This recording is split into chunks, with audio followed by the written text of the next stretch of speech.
वानर राज सुग्रीव ने अपने सैनिकों को देवी सीता का पता लगाने का जो समय दिया था वो बीत चुका था। अब उनकी वापसी की प्रतीक्षा थी।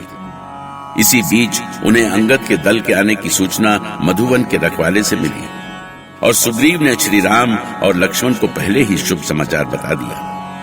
तभी अंगद का दल खुशी से नाचता हुआ उसी ओर आता दिखाई दिया। देखिए श्री राम, देखिए, सारा दल किलकारियां भरता हुआ भागा चला आ रहा है। उनका यह उत्साह देखकर मैं पूरे विश्वास के साथ कह सकता हूँ कि देवी सीता का पता चल चुका है।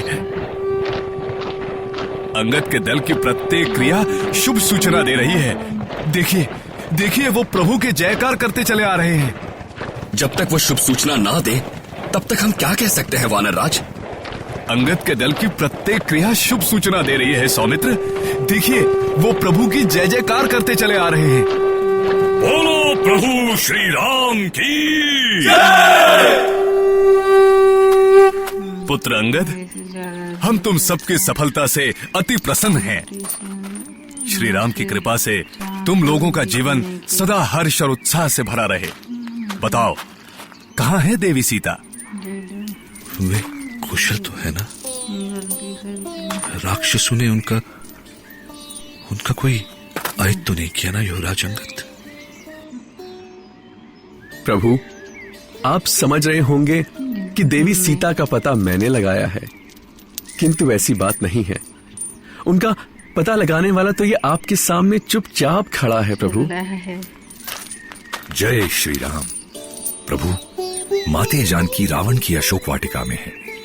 आपके बिना वे निश्चित ही कष्ट में है। किंतु उस राक्षस लोक में भी कुछ राक्षसियां उनके साथ हैं जो सदैव उनकी सुरक्षा करती हैं। परंतु हनुमान, तुम्हें कैसे पता चला कि तुम जिनसे मिलकर आए हो वो हमारी पूज्य भाभी ही थी? इसका प्रमाण मेरे पास है भैया लक्ष्मण। ये देखिए, ये चूड़ामणि माते जानकी ने ही पहचान के रूप में दी है। ये तो सचमुच जानकी का चूड़ामणि है। हनुमान, तुमने ये चूड़ामणि दिखाकर सिद्ध कर दिया कि तुम मेरे परम प्रिय हो।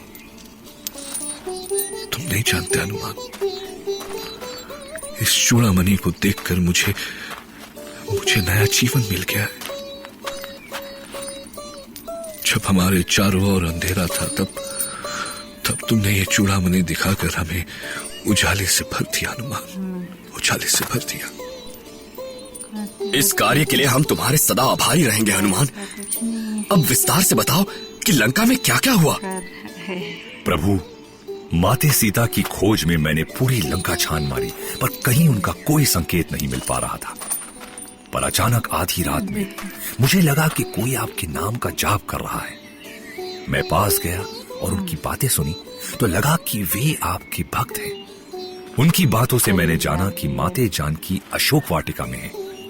फिर किसी प्रकार मैं अशोक वाटिका पहुंचा और एक पेड़ पर बैठकर वाटिका का निरीक्षण करने लगा। और तभी मुझे माता जानकी के दर्शन हुए। रात दिन रो रो कर उनके आंसू भी सूख चुके थे प्रभु।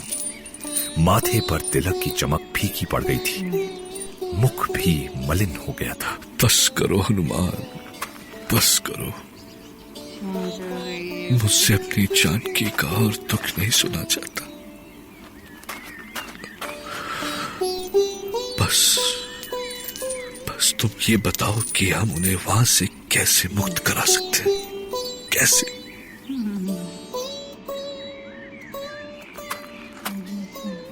चुप क्यों हो हनुमान? क्या सीता की मुक्ति संभव नहीं? आप एक कैसी बातें कर रहे हैं प्रभु? यदि आपका आदेश होता तो मैं माते को लेकर ही वापस आता। और फिर माता का सम्मान इसी में है कि आप स्वयं उन्हें मुक्त कराएं। किंतु अब हमें क्या करना है? मुझ मूर्ख से ऐसे प्रश्न क्यों पूछ रहे हैं प्रभु? मैं उनकी भावनाओं का सम्मान करता हूँ हनुमान, और ये भी जानता हूँ कि उस दुष्ट रावण से उनकी मुक्ति का कार्य तो मुझे ही करना होगा। भैया चलिए, अब बातों के लिए समय नहीं है। वानर राज, आप अपनी सेना तैयार कीजिए। युद्ध के लिए अब मेरी भुजाएं फड़क रही हैं। अब जब तक लंकेश रावण का वध नहीं होगा तब तक मुझे चैन नहीं आएगा। जहां सीता की सूचना पाकर राम भावुक हो उठे थे, वहीं लक्ष्मण क्रोध से कांप रहे थे।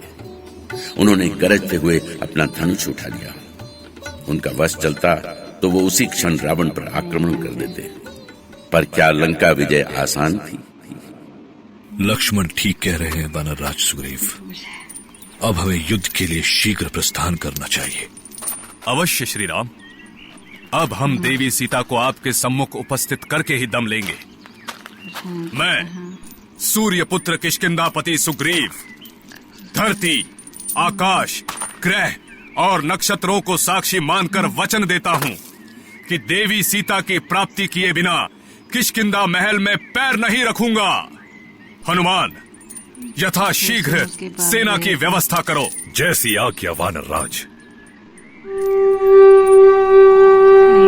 शीघ्र ही श्री राम ने वानरों की भारी सेना जुटा ली। सेना इतनी विशाल हो चुकी थी कि उनकी ओर छोर का पता नहीं चल रहा था।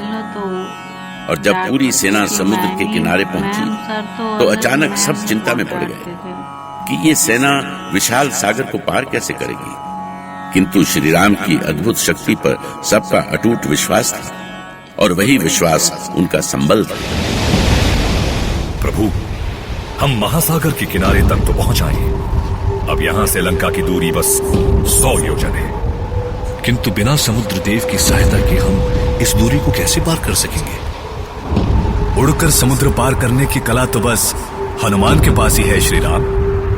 चिंता न करें, समुद्र देव की सहायता से ये कार्य अवश्य हो जाएगा। हे समुद्र देव, हमारे इस महान उद्देश्य में आप सहभागी बने। हमें उस पार जाने का मार्ग दे समुद्र देव। धर्म की रक्षा में हमारा साथ दे। कृपा करें देव, हम आपसे विनती करते हैं कि हमारा उद्देश्य पूर्ण करें। प्रभु, समुद्र देव तो और भी भयानक रूप धारण करते जा रहे हैं। मेरी प्रार्थना स्वीकार करें समुद्र देव। न्याय के लिए मेरी प्रार्थना स्वीकार करें। मैं तब तक प्रार्थना करता रहूंगा जब तक आप इसे स्वीकार नहीं करेंगे समुद्र देव। हे ईश्वर, ये हो क्या रहा है? अनर्थ, घोर अनर्थ है ये। प्रभु कब से समुद्र देव के समक्ष सर झुकाकर विनती कर रहे हैं, उनकी पूजा अर्चना कर रहे हैं, पर जैसे समुद्र देव तो उन्हें चुनौती देने पर तुले हुए। हाँ, जैसे उनके सामने झुकना ही नहीं चाहते। बस भैया बस। जैसा देवता होता है उसकी वैसी ही पूजा होनी चाहिए। समुद्र देव ऐसे नहीं मानने वाले। आप कहें तो मैं अभी इसी क्षण इन्हें सत्य का ज्ञान करा दूं। नहीं लक्ष्मण, तुम्हें कुछ भी करने की आवश्यकता नहीं। मेरा धनुष लाओ। अब मैं इनसे उस भाषा में बात करूंगा जिसे ये समझ सकते हैं।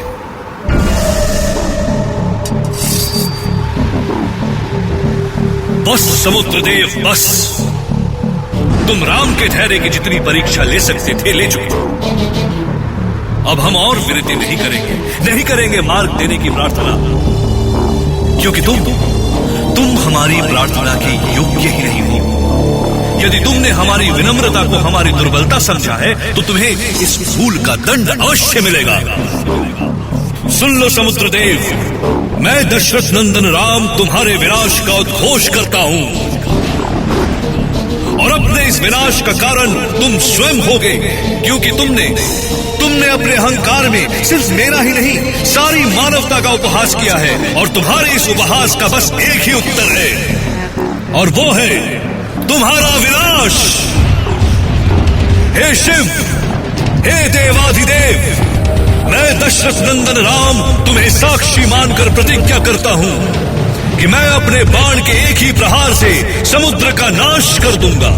जल की एक एक बूंद को अपने क्रोध की प्रचंड ज्वाला में भस्म कर दूंगा। जिन उछाल खाती लहरों पर इन्हें गर्व है, उस गर्व को मैं पल भर में चूर चूर कर दूंगा। जिस शक्ति के कारण आज मानवता का अपमान हुआ है, मैं उस शक्ति को सदा सदा के लिए अंत कर दूंगा।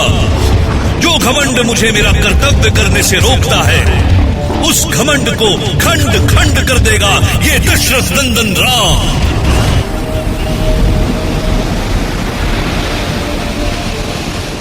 क्षमा करें रघुनंदन, क्षमा करें। मैं समुद्र देव आपके चरणों का दास हूं। आप जैसा कहेंगे वैसा करने के लिए तैयार हूं। यदि मैं सूख जाऊंगा तो उन प्राणियों का क्या होगा जो मेरी शरण में है? उन्होंने ऐसी कौन सी भूल की है प्रभु? उन्हें जीवन दान दे और मुझे भी क्षमा कर दे प्रभु, मुझे भी क्षमा कर दे। ठीक है देव, मैं आप पर प्रहार नहीं करूंगा, पर आपको उस पार लंका जाने का मार्ग बताना होगा।